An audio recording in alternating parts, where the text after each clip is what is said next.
So it's a little bit of a hard act to follow up Marigold, because now I have a new life plan completely, and it's to be like you when I grow up. So you're killing it. And I'm up here to talk about manifesting through fear. And the absolute honest-to-God truth is I can only stand up here in complete fear because this is a terrifying space to be in, as any of the speakers know, as any of you might even think about. But fear is our motivator, right? Fear is what brings us through. So someone gave me a really terrible piece of advice before I got here, a family member, and they told me, and this is an older generation, and they came to me and they said, you know, just picture the audience naked. And like, I've heard that before, but I've never really put a lot of thought into it. But I thought about it this time and had a really good conversation with myself about this. And I thought, okay, how odd is that? I'm looking at all of you and you're naked right now, but I'm fully clothed. It's like I got the invitation to the wrong party or something. So I'm not envisioning you guys naked whatsoever. Before I really get into what I want to get into, like Charlotte said, I'm a yoga teacher, meditation teacher, mantra teacher, first and foremost. And I'd like to just do a little bit of an exercise with you all, because I like to get awkward and weird. So mostly because if you guys feel awkward and weird, then I feel better about my situation, truly. So I want us to all stand. And you're going to have to kind of snuggle up. If you don't have full tables, you're going to have to snuggle up together, because I'm going to get everyone to hold hands. I know, right? Yes, please do it. We're not going to do a seance. You're not joining a cult. You're not doing anything super odd. Promise. So now we close our eyes. Make it even a little bit more awkward. So I want you to just start to take the sensations in your body. Start with your mind. Where's your mind? Probably frantic. Probably wondering who this person is, if you haven't had the chance to meet yet. Wondering why I'm making you do this. There could be possible slang running through your mind right now as well, and that's cool.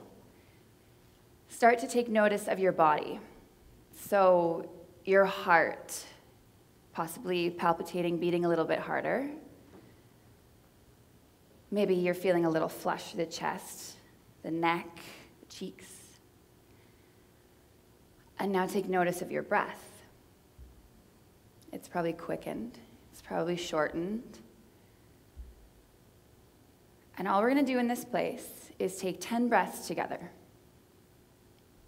So we keep the eyes closed so that we eliminate this outside factor, and we can take our gaze in and really, really focus and visualize this breath. So simple breaths, inhales and exhales through the nose, just to calm. And I love how everyone's done a little bit of breath, or almost everyone's done a little bit of breath today. I was very, very pleased to see that. So when we inhale, we're going to take it nice and slow. When we exhale, it's going to be even slower. So we're going to inhale all of the love that's in this room right now. And then exhale out all the peace within. I want us to inhale all the joy that we've had today. And exhale, release that joy back to your neighbors. Inhale some of the experiences you've had today and that you've shared today. Exhale, let go of any of the fears that you might still be holding on to.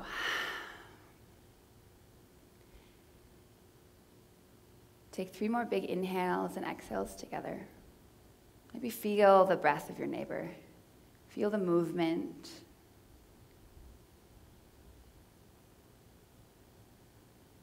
And before we open our eyes, allow yourself to tune into possibly your sweaty palms. And as concerned as you were about that for the last minute, 2 minutes, just remember that your neighbor's palm is just as sweaty. We're all human, having a human experience. My palms are sweaty too. So we're just going to inhale, open our eyes. And I invite you to sit down. You can keep holding hands if you want to. That's optional. Now everyone's going to be under the table going like this. I know all the tricks. So you're probably wondering why I would make you do that at all. Number one, truly and selfishly, is so that you feel a little bit of my human, and I can feel a little bit of your human, and we can all sort of become human together at once, knowing that I'm no superpower, and I'm not doing anything that doesn't feel uncomfortable to me. And in fact, it feels very uncomfortable to me, and I'm going to tell you why it feels uncomfortable to me, because I came from a place of fear into this place here and now.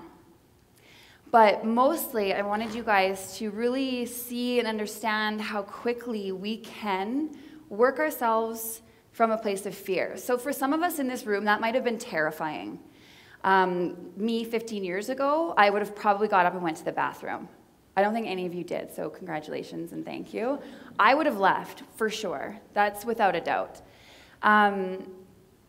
But through the years, you learn little tools, and one of my tools is breath.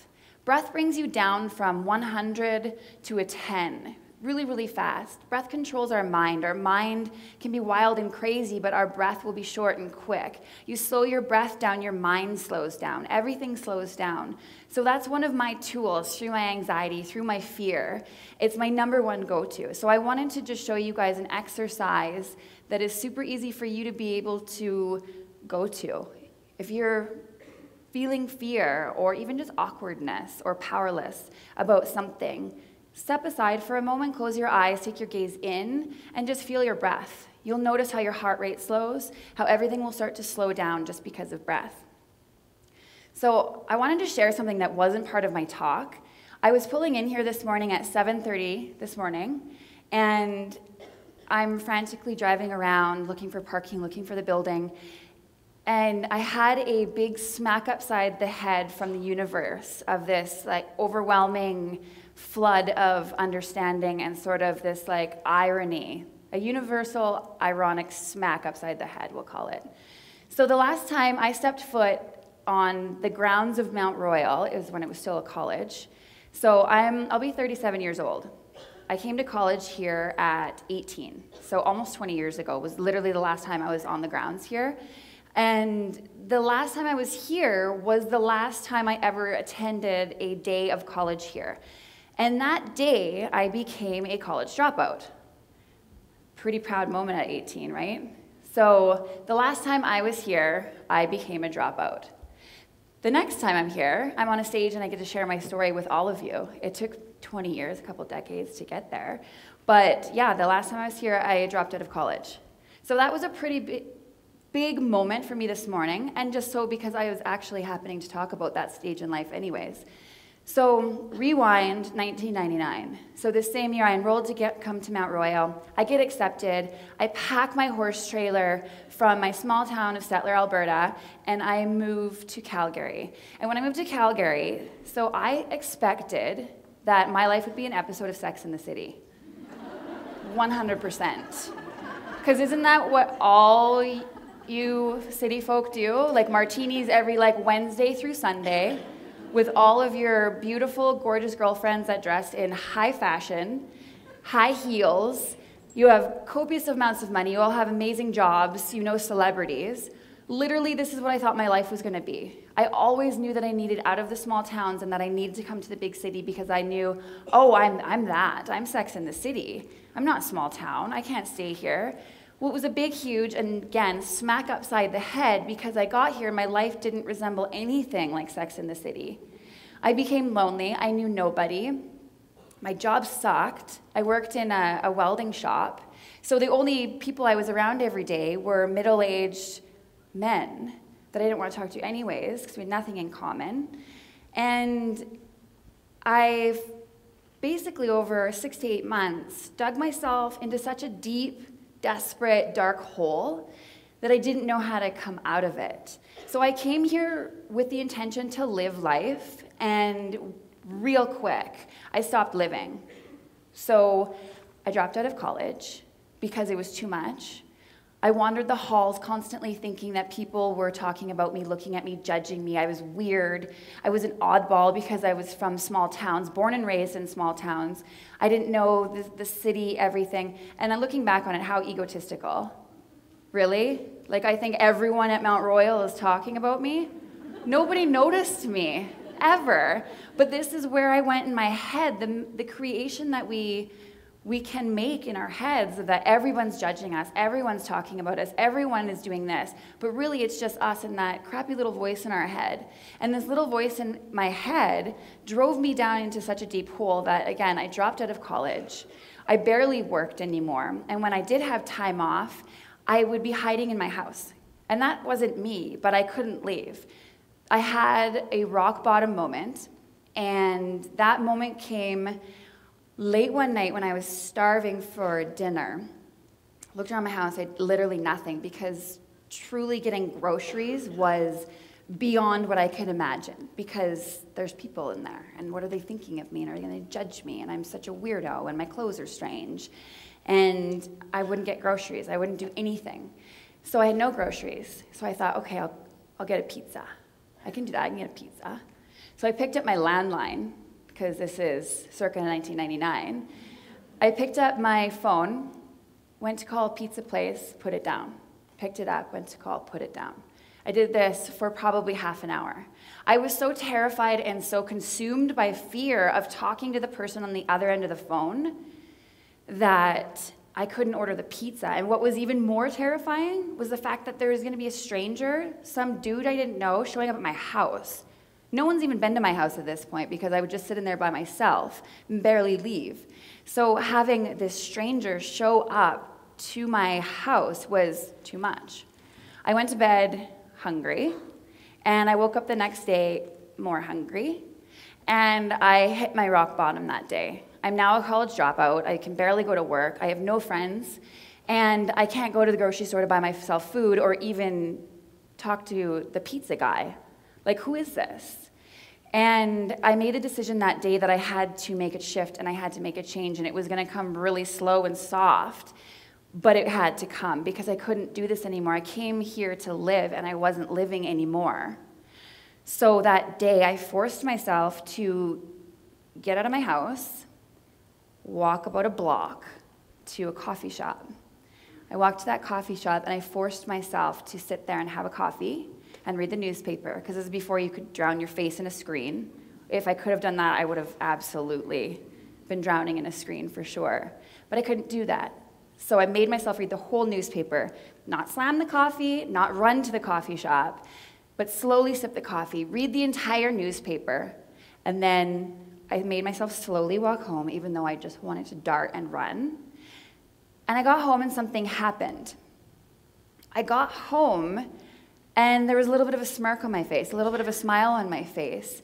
And I didn't understand why, that was terrifying, something that people go do to relax. I was sitting there trembling in fear. For what? No, what was going to happen? Nothing was going to happen. No one's going to bomb the second cup. Nothing was going to happen there, but I was so scared to be in that place. So I came home and I realized what I felt was empowerment. And it was just a little smidge of empowerment, but holy shit, did it feel good? Excuse me, I think I'm the first one to swear today. I knew it was gonna happen. So I felt this empowerment, and I made that decision every single day to get up, do something that was terrifying, and each and every day I would get better and better and better and better at just living. So I would get up, and at that time, it was such small, minute, teeny little things. Like I said, going for a walk, getting a coffee.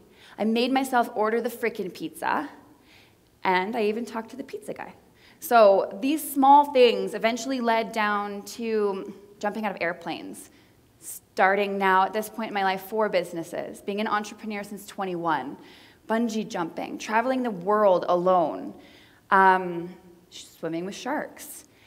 It's gone from a coffee and a walk to swimming with sharks and standing on this stage, which I'm ever so grateful for, because without facing that fear, I would have never been here. I would still be hiding. I wouldn't even have come sit in this audience, to be honest. because all y'all are so scary, and you're not. It's me. So I'm here to talk about manifesting through fear. I tell my story because I think most of my friends don't even know this story, because I didn't have any friends at that point, remember? So I think it is more relatable to people when, you know, the jewelry designer that travels the world comes up on stage and is all like, I'm going to tell you about fear, when I actually know what it feels like to be terrified and petrified of something that is made up in our lives. And I'm a firm believer that fear is the creation of our imagination. Unless you're being chased by a grizzly bear, or someone has an axe, or, you know, those fight or flight fears, those are legit. You want to listen to those ones. The other ones, the fear of heights or water or flying or all of these different things that we have in our minds, they're a creation of our imagination.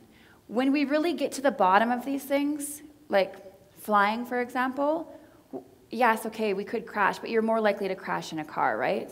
Fear of heights. Take the Calgary Tower, for example, that plexiglass thing that you can stand on. You watch people poop their pants at the top of the Calgary Tower about that thing. And all I'm thinking is, okay, yeah, it's a little bit scary to go stand on it, but do you think the engineers that put that in were like, yeah, max like 150 pounds? No, they're putting that thing to make sure that it can withstand thousands and thousands of pounds. You're not going to fall through it. But we're terrified of it. It's absolutely ridiculous. And when you really start thinking about fear and understanding fear, it is completely made up in our head. Again, unless it's the legit grizzly bear situation, kidnapping stuff, fight or flight, you do that. All the other stuff, it's made up. So what I started to learn, so that was 1999 when this happened. It's 2018, so almost 20 years ago now. What I've learned over the last 2 decades of life is that we have this little equation, and it's how I break it down. How you break it down will be a totally different experience. But I go from black, gray to white. Black is my fear. Gray is all this muck and mud and bull in the middle. And then white is the coming through. White is the dreams, white is the destiny. So black is our fear, and that's usually where we stop, right? I'm scared of that. Done. Okay, why are you scared of that? Oh, because I went into this gray area for a bit, and I told myself how awful all of this stuff was going to be, so I just went back into the black, and it's just something I'm scared of, as opposed to going to the white. So I skip all of that gray. I don't live in the gray anymore. There is moments, of course, that you have your mind that just gets to you and eats you away. And did you guys know that little voice in your head is not actually you? It's scientifically proven that that little voice in your head is just a monopoly of all of the crap that everyone has ever said to you, that you've shoved in your brain and held onto, even though it's not important at all what other people have to say to you and the negativity that they have to spew on you. But that little voice isn't your voice. It isn't you. It's literally everyone else that has said something negative upon you that comes chirping. So when that little voice starts to chirp at you, it's actually not you. It's not your mind. It's a bunch of bull that has been stored there. So when that little voice comes out to play, that's this gray area that you need to escape from.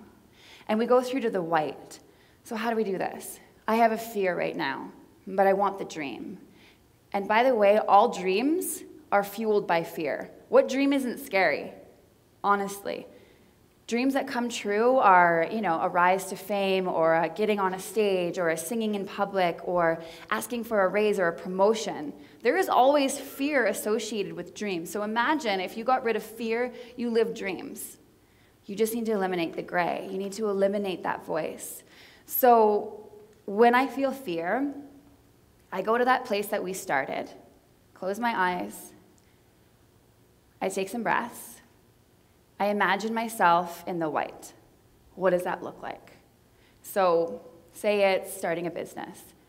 You want to get out of your 9 to 5, you want to start a business. What does that look like?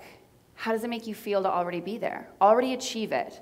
You're big boss, you're sitting at your big desk in your big office with all your big windows, and you're like, wow, I've built my empire. I did that. How does that feel? feels euphoric. It feels insanely joyous. It feels so damn good to already have it that there's no way that you would listen to all of that crap in that gray area ever again if you knew already what it was going to feel like to be there and have it, right? So skip that. Skip this part. It doesn't serve you anyways. It doesn't do you any good whatsoever to ever be here unless there's a grizzly bear. This stuff doesn't matter. So when you are trying to work through a fear, and like I said, all dreams they start in fear. Eliminate that. Think about how good it would feel. When I got into OK magazine, you guys have probably all seen that smut in the aisles at the grocery store. It's like the entertainment magazine. I was at the Emmys Style Lounge, and we meet celebrities all day long, and pictures and interviews and all of this stuff. None of it was good enough for me because everything was online that I needed to feel and see a hard copy of me in a magazine. And out of all of the vendors that were there, out of all the celebrities that were there, out of all of the magazines, everything, I was literally the only one that entire week during the Emmys. Out of all the celebrities and everything, I was the only one, the only business that got mentioned in any magazine in print at all. The only one, me. Little old me, Stettler me, born in Fort St. John me, don't get to live Sex in the City life me. But I got to go there, and that's what happened. And it's because I came home and I felt what I needed to feel and put that energy out into the world to know that I want to attract that in. And what did I want? I wanted to see my name in print. There was no other option, and I meditated on that, and I breathed on that, and I knew there was no other way, and it felt so damn good to open a magazine and see my face, but I hadn't seen my face yet, or my company, and a week later it happened. So you can always say that there is, oh, it's just coincidence or whatever, but is it coincidence? We create our lives. We can go from fear all the way through to dreams. And if I can go for a walk and a coffee and then end up on this stage 20 years later, or in 50 stores across the world with my jewelry business, or a known yoga teacher or anything like that, from being a very sad, hidden individual in a very dark hole, we can do anything, and it's all the power of our minds that does it. So just remember, fear is the creation of our imagination, but we can work and move from fear straight through to dreams instead, if we just eliminate that gray space in between. Thanks, guys. Oh, I wanted to do a selfie. Can I do that? That was a great idea. Because if any of you follow me on social media, we all know that that's going to happen. I wish I could get all of you. I'm in a video. Can you all whoop and holler like you did before?